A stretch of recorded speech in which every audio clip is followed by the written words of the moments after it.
Hello, bonjour. My name is Megan, and on behalf of the Ottawa Art Gallery, I would like to welcome you to our virtual OAG Artist Talk with artist Zainab Hussain. Before we begin, I would like to acknowledge that the Ottawa Art Gallery operates on the traditional and unceded territory of the Algonquin Nation. In this video series, the 2020 graduates of the University of Ottawa's MFA program returned virtually to speak about their artistic practice, their work, and what they're up to now, following Emergent, their showcase of recent and new work at the OAG earlier this year. In this video, I'm pleased to introduce Zainab Hussain. Zainab is a first-generation Indian-Canadian multidisciplinary artist and illustrator. She recently received her MFA from the University of Ottawa in 2020.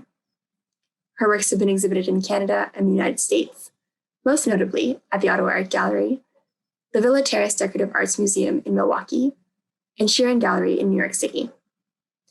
She is the recipient of the Michel Goulet Award for Excellence in a Masters of Fine Arts 2020, the Suzanne Rivard-Le Moyne First Prize 2014, and a longlist nominee for the Scotiabank New Generation Photo Award in 2019.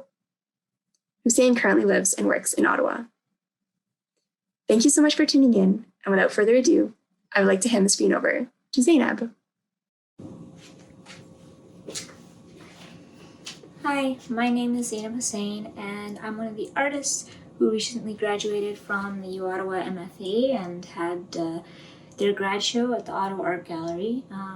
It was a show Emergent that happened in February, so this is kind of like a follow-up talk to that. I thought I'd start off by showing you the studio that I make work in, which is very messy right now. And then talk a little bit more about the show itself, and then also catch you up on more recent work, which actually makes use of some of these fabrics. I think the first thing I'm going to do is clean my studio. That always helps me think more clearly. Since my practice is material-based, being able to just spend time with materials, even if that's just cleaning and putting them away and organizing them, is also a way for me to think through my ideas and connect them with the materials that I'm hoping to or planning to use. I tend to swing wildly between keeping things meticulously organized and working in complete chaos. But I think being organized for a start of any project is best. I added the wire mesh to the ceiling when I first moved in here because a lot of my work tends to hang from the ceiling. And I actually used this space to work on the version of Personal Mythologies 3 that was shown at the OAG. Here's how it was looking in one of the test setups in my studio. With an installation of this size, it can be really hard to predict how the final result will turn out, and you have to have a certain amount of trust in the process that it will all come together. Of course, trust in the process comes with a lot of testing. I had to test how the words might look on the wall and compare each of the saris to see which one of my mom's saris looked best with the projections, while also being transparent to select which one would end up in the final installation. And this is the final result. I'm glad it's got a bit more presence than what was happening in my basement. I also experimented with having 4 projections, unlike previous iterations, which only had 2. This would allow me to have multiple narratives and streams of thought within one piece. Before this, I had shown Personal Mythologies 3 at the Gallery 115 at Ottawa U. In that one, I had a more curtain-like arrangement that filled the space and made a path for the viewer to walk through. And spaces with cushions where they could comfortably sit for however long they wanted. I noticed people would spend a long time sitting or lying down in the installation. I also found it was a great environment to have intimate conversations. Something about sitting on the floor in the semi-darkness and the white noise of the slide projectors in the background put people in a sharing mood. I really like this aspect of the original, but sitting in close proximity to others isn't very COVID-friendly. In contrast to this latest version at the Ottawa Art Gallery is more self-contained. It still allows entry into the piece, but it now best fits only one person at a time. I think the experience of this version is more singular and meditative. The projected text simultaneously talked about family and memories through the descriptions of photographs from the family album, while simultaneously addressing my place within the art institution, questioning how artists of color are meant to orient themselves in the gallery space and how they are pressured to perform their culture to be seen as authentic, but then also being pigeonholed as just dealing with identity when they choose to include elements from their cultures or communities. Overall, it was a really interesting experience to put this show together, all while never actually being able to see it in person. Instead, we did everything over Zoom calls. Although the show did eventually open for in-person viewing, by that time I had already left for India. We traveled for family-related reasons, by the way, and I would not recommend traveling during the pandemic at all. It was super stressful. But while I was there, I spent a lot of time sourcing materials for my next projects from the local markets in Bombay.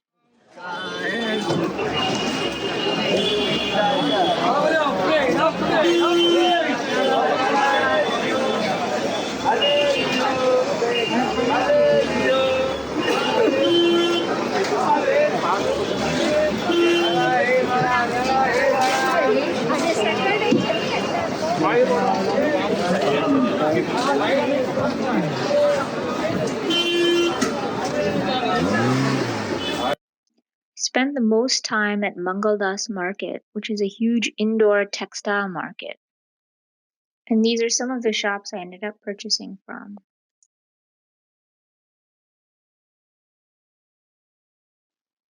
All the shops in the market are highly specialized in what they sell, like this place that only sold tassels in every color and size. I kind of regret not buying one of these huge ones.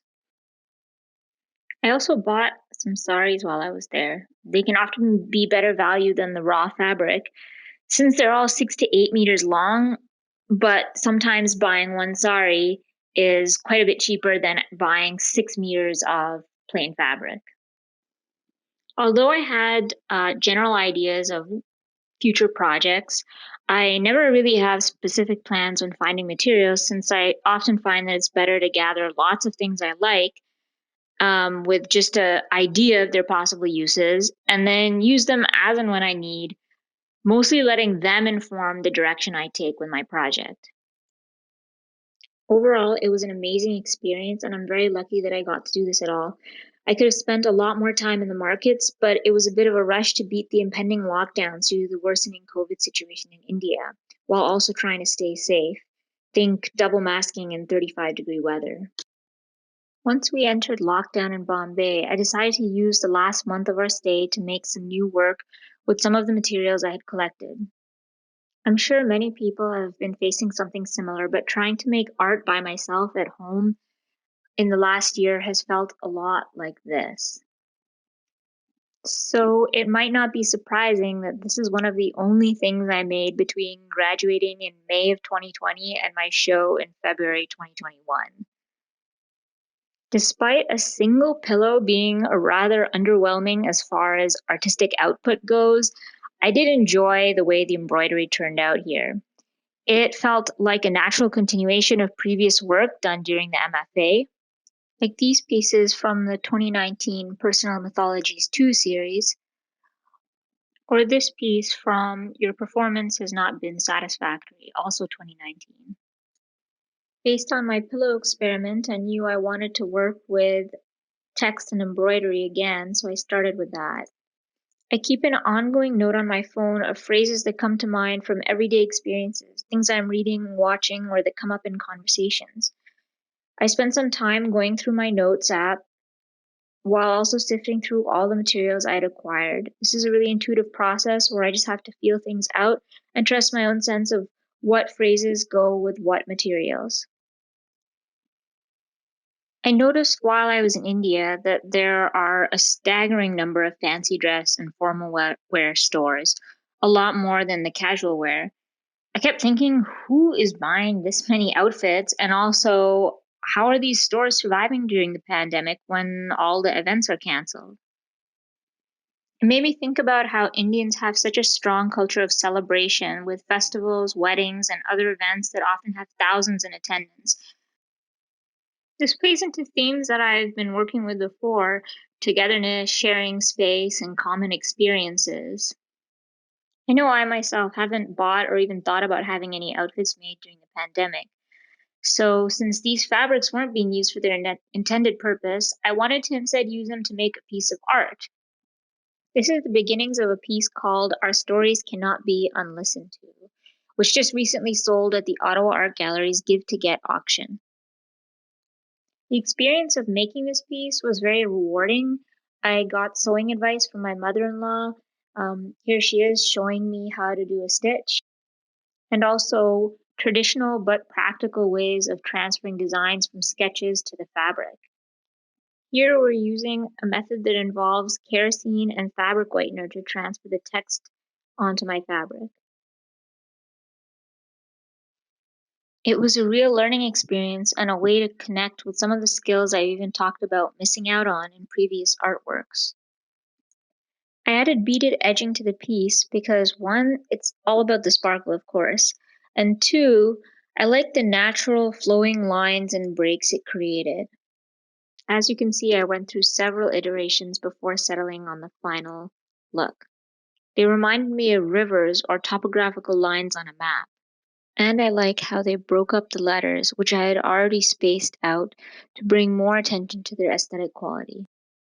It's kind of a cliche to use letters from quote unquote foreign alphabets, such as Hindi script, Chinese characters, or Arabic letters, as aesthetic accessories. I suppose they're popular because they are mysterious or exotic, and also unintelligible to many in the audience here, and therefore their potential profundity is only limited by our imaginations. In spacing out the letters and having the beaded lines cut across the words, I wanted to reduce the readability, create a pause or gap in understanding, and a moment to contemplate the letters on their own. And here's the final piece.